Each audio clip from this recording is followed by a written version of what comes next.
O desejado de todas as nações. Capítulo 12. A vitória.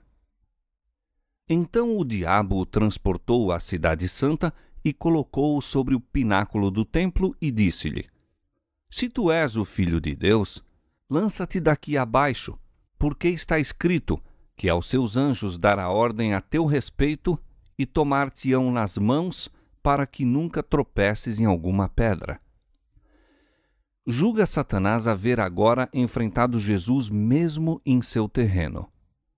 O próprio astuto inimigo apresenta palavras procedentes da boca de Deus. Parece ainda um anjo de luz e mostra claramente estar familiarizado com as Escrituras, entendendo a significação do que está escrito. Como Jesus usara anteriormente a palavra de Deus para apoiar sua fé, o tentador agora a emprega para corroborar seu engano. Pretende ter estado apenas provando a fidelidade de Jesus, louvando-lhe agora a firmeza. Como o Salvador manifestou confiança em Deus, Satanás insiste com ele para que dê outro testemunho de sua fé. Mas novamente a tentação é introduzida com a insinuação de desconfiança: se tu és o Filho de Deus. Cristo foi tentado a responder ao se. Absteve-se, porém, da mais leve aceitação da dúvida. Não poria em risco sua vida para dar a Satanás uma prova. O tentador pensava aproveitar-se da humanidade de Cristo e incitou-o à presunção. Mas ao passo que pode instigar, não lhe é possível forçar ao pecado. Disse a Jesus: lança-te daqui abaixo, sabendo que o não podia lançar, pois Deus se interporia para livrá-lo. Tampouco poderia o inimigo forçar Jesus a se lançar. A menos que Cristo consentisse na tentação, não poderia ser vencido. Nem todo o poder da terra ou do inferno o poderia forçar, no mínimo que fosse, a se apartar da vontade de seu Pai. O tentador jamais nos poderá compelir a praticar o mal. Não pode dominar as mentes, a menos que se submetam a seu controle. A vontade tem que consentir, a fé largar sua segurança em Cristo antes que Satanás possa exercer domínio sobre nós. Mas todo desejo pecaminoso que nutrimos lhe proporciona um palmo de terreno. Todo ponto em que deixamos de satisfazer a norma divina é uma porta aberta pela qual pode entrar para nos tentar destruir. E todo fracasso ou derrota de nossa parte dá-lhe ocasião de exprobrar a Cristo. Quando Satanás citou a promessa: aos seus anjos dará ordem a teu respeito, omitiu as palavras: para te guardarem em todos os teus caminhos, isto é, em todos os caminhos da escolha de Deus. Jesus recusou sair da vereda da obediência. Conquanto manifestasse perfeita confiança em seu Pai, não se colocaria, sem que isso lhe fosse ordenado, em situação que tornasse necessária a interposição do Pai para o salvar da morte. Não forçaria a providência a vir em seu socorro, deixando assim de dar ao homem um exemplo de confiança e submissão. Jesus declarou a Satanás: também está escrito: não tentarás o Senhor teu Deus. Essas palavras foram ditas por Moisés aos filhos de Israel quando tinham sede no deserto e pediram que Moisés lhes desse água, exclamando: está o Senhor no meio de nós ou não? Deus operara maravilhas por eles. Todavia, em aflição, dele duvidaram e exigiram demonstrações de que estava com eles. Procuraram em sua incredulidade pô-lo à prova. E Satanás estava incitando Cristo a fazer a mesma coisa. Deus já tinha testificado que Cristo era seu Filho. Pedir agora um sinal de ser ele o Filho de Deus seria pôr à prova a palavra divina tentando-o. E dar-se-ia o mesmo quanto a pedir o que Deus não havia prometido. Manifestaria desconfiança e estaria realmente provando-o ou tentando-o. Não devemos apresentar ao Senhor nossas petições para provar se Ele cumpre sua palavra, mas porque as cumpre. Não para provar que Ele nos ama, mas porque nos ama. Sem fé é impossível agradar-lhe, porque é necessário que aquele que se aproxima de Deus creia que Ele existe e que é galardoador dos que o buscam. Mas a fé não é de maneira nenhuma aliada à presunção. Somente o que tem verdadeira fé está garantido contra a presunção, pois presunção é a falsificação da fé operada por Satanás. A fé reclama as promessas de Deus e produz frutos da obediência. A presunção também reclama as promessas, mas serve-se delas, como fez Satanás, para desculpar a transgressão. A fé teria levado nossos primeiros pais a confiar no amor de Deus e obedecer-lhe aos mandamentos. A presunção os levou a transgredir-lhe a lei, crendo que seu grande amor os salvaria da consequência de seu pecado. Não é ter fé pretender o favor do céu, sem cumprir as condições sob as quais é concedida a misericórdia. A fé genuína baseia-se nas promessas e providências das Escrituras. Muitas vezes, quando Satanás falhou em incitar desconfiança, consegue êxito em nos levar à presunção. Se consegue pôr-nos desnecessariamente no caminho da tentação, sabe que tem a vitória. Deus há de guardar todos quantos andam no caminho da obediência. Apartar-se dela, porém, é arriscar-se no terreno de Satanás. Aí cairemos por certo. O Salvador nos ordena: vigiai e orai, para que não entreis em tentação. A meditação e a oração nos guardariam de nos precipitar, sem ser solicitados, ao encontro do perigo, e seríamos assim salvos de muitas derrotas. Entretanto, não devemos perder o ânimo quando assaltados pela tentação. Frequentemente, quando colocados em situação probante, duvidamos de que tenhamos sido guiados pelo Espírito de Deus. Foi, no entanto, a guia do Espírito que dirigiu Jesus para o deserto para ser tentado por Satanás. Quando Deus nos leva à aprovação, tem um desígnio a realizar para nosso bem. Jesus não presumiu das promessas de Deus, indo sem que lhe fosse ordenado ao encontro da tentação, nem se entregou ao acabrunhamento quando ela lhe sobreveio. Tampouco o devemos nós fazer. Fiel é Deus, que vos não deixará tentar acima do que podeis, antes, com a tentação dará também o escape, para que a possais suportar. Ele diz: oferece a Deus sacrifício de louvor e paga ao Altíssimo os teus votos, e invoca-me no dia da angústia. Eu te livrarei e tu me glorificarás. Jesus saiu vitorioso da segunda tentação, e então Satanás se manifesta em seu verdadeiro caráter. Não se apresenta, todavia, como aquele horrível monstro de pés de cabra e asas de morcego. Embora decaído, é um poderoso anjo. Declara-se o chefe da rebelião e o Deus deste mundo. Colocando Jesus sobre uma alta montanha, fez com que todos os reinos do mundo, em toda a sua glória, passassem em vista panorâmica diante dele.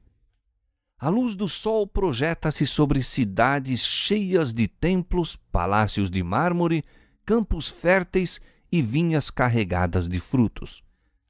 Os vestígios do mal estavam ocultos. Os olhos de Jesus, cercados ultimamente de tanta tristeza e desolação, contemplam agora uma cena de inexcedível beleza e prosperidade. Ouve então a voz do tentador: dar-te-ei a ti todo este poder e a sua glória, porque a mim me foi entregue e dou-o a quem quero. Portanto, se tu me adorares, tudo será teu. A missão de Cristo só se podia cumprir através de sofrimento. Achava-se diante dele uma existência de dores, privações, lutas e morte ignominiosa. Cumpria-lhe carregar sobre si os pecados de todo o mundo. Tinha que sofrer a separação do amor do Pai. Ora, o tentador oferecia entregar-lhe o poder que usurpara. Cristo poderia livrar-se do terrível futuro mediante o reconhecimento da supremacia de Satanás. Fazer isso, porém, era renunciar à vitória no grande conflito. Fora por buscar exaltar-se acima do Filho de Deus que Satanás pecara no céu. Prevalecesse ele agora, e seria isso a vitória da rebelião. Quando Satanás declarou a Cristo: o reino e a glória do mundo me foram entregues, e dou-os a quem quero, disse o que só em parte era verdade, e disse-o para servir a seu intuito de enganar. O domínio dele arrebatara-o de Adão, mas este era o representante do Criador. Não era, pois, um governador independente. A terra pertence a Deus, e ele confiou ao Filho todas as coisas. Adão devia reinar em sujeição a Cristo. Ao atraiçoar Adão sua soberania, entregando-a às mãos de Satanás, Cristo permaneceu ainda, de direito, o rei. Assim disse o Senhor ao rei Nabucodonosor: o Altíssimo tem o domínio sobre os reinos dos homens e os dá a quem quer. Daniel 4:17. Satanás só pode exercer sua usurpada autoridade segundo Deus lhe o permita. Quando o tentador ofereceu a Cristo o reino e a glória do mundo, estava propondo que ele renunciasse à verdadeira soberania do mesmo e mantivesse domínio em sujeição a Satanás. Era este o mesmo domínio em que os judeus fundavam as esperanças. Desejavam o reino deste mundo. Houvesse Cristo consentido em oferecer-lhes tal reino, com alegria tê-lo-iam recebido. Mas a maldição do pecado, com todas as suas misérias, pesaria sobre esse reino. Cristo declarou ao tentador: vai-te, Satanás, porque está escrito: adorarás ao Senhor teu Deus e só a ele servirás. Os reinos deste mundo eram oferecidos a Cristo por aquele que se revoltara no céu com o fim de comprar-lhe a homenagem aos princípios do mal. Mas ele não seria comprado. Viera para estabelecer o reino da justiça e não renunciaria a seu desígnio. Com a mesma tentação, aproxima-se Satanás dos homens e tem aí mais êxito do que obteve com Jesus. Oferece-lhes o reino deste mundo sob a condição de lhe reconhecerem a supremacia. Exige que sacrifiquem a integridade, desatendam a consciência, condescendam com o egoísmo. Cristo lhes pede que busquem primeiro o reino de Deus e sua justiça, mas o inimigo põe-lhes ao lado e diz: seja qual for a verdade sobre a vida eterna, para conseguir êxito neste mundo, precisa servir-me. Tenho nas mãos teu bem-estar. Posso dar-te riquezas, prazeres, honra e felicidade. Dá ouvidos a meu conselho.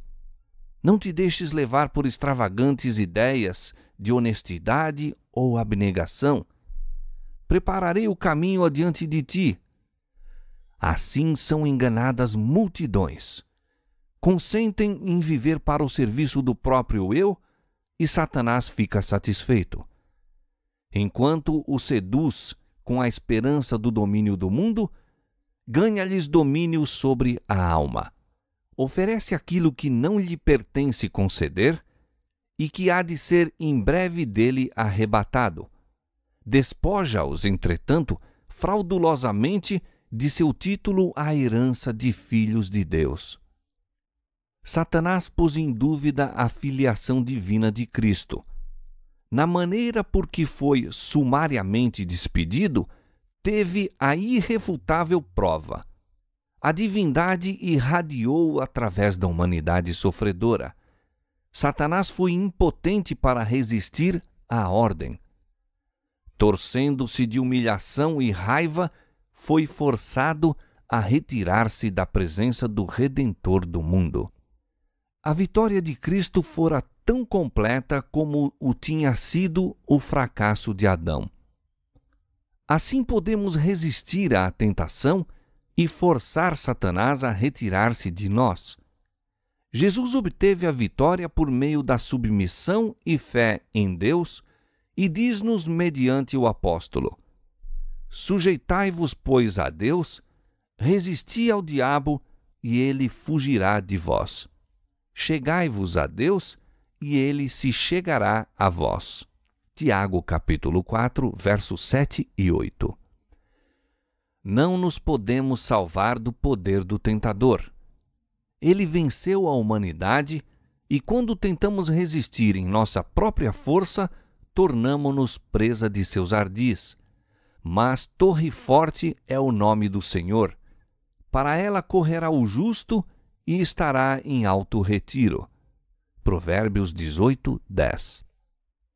Satanás treme e foge diante da mais débil alma que se refugia nesse nome poderoso. Havendo partido o adversário, Jesus caiu exausto por terra, cobrindo-lhe o rosto o pavor da morte.